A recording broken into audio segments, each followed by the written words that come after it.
Delphi arabacısı.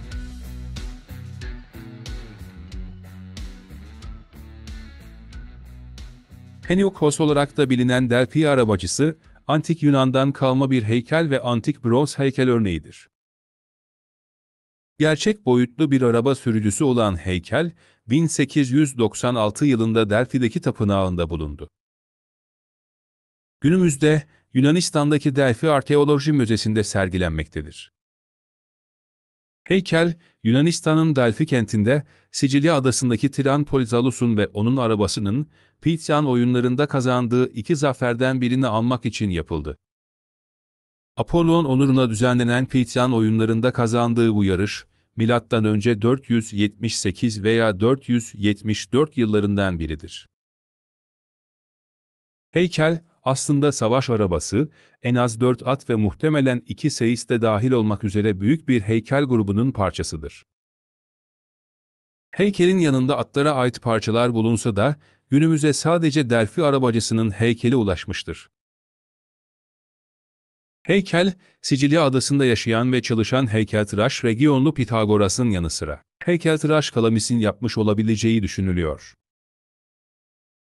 Heykelin kireçtaşı kaidesindeki yazıt. Heykelin, Sicilya'daki bir Yunan kolonisi olan Gela şehrinin tiranı Polisalus tarafından, araba yarışını kazanmasına yardım eden Apollon'a bir hediye olarak adandığını göstermektedir. Altıgenle yazılan yazıtta şöyle yazıyor. Polisalus, beni adadı. Onu refaha kavuştur, şerefli Apollon.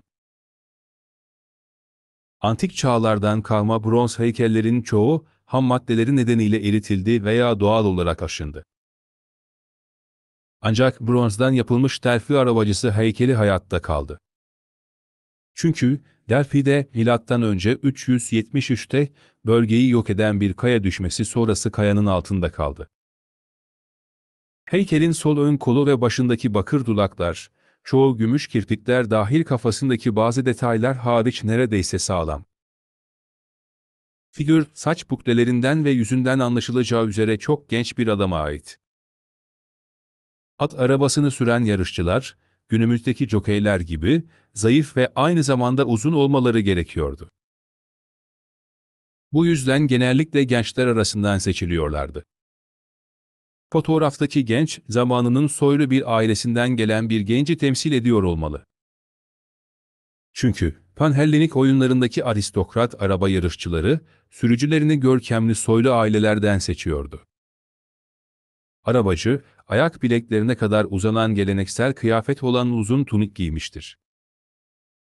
Geniş bir kemer, tuniği yukarı doğru sıkılaştırırken, diğer iki bant omuzların üzerinden, kolların altından ve arkada çapraz olarak askı görevi görmektedir.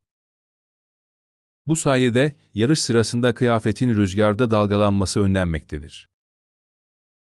Tuniğin alt kısmındaki derin dikey pililer, arabacının sağlam duruşunu vurguluyor ve aynı zamanda bir iyonik sütunun yivlerini andırıyor. Vücudun üst kısmında ise kıvrımlar dalgalı, çapraz veya kavislidir. Giysi temsilindeki bu kontrastı, aynı zamanda vücudun bu uyumlu duruşu da takip ediyor. Böylece heykel herhangi bir katılık göstermiyor, tamamen hareketli ve neredeyse gerçek görünüyor. Heykelin ayakları, vücudu ve bakışlarından sağa doğru bir kayma hareketlendiği gözlemleniyor. Yarışmacı parmakları ile tuttuğu dizginleri sıkıştırmıştır. Kolları ise uzanır şekilde öne doğrudur.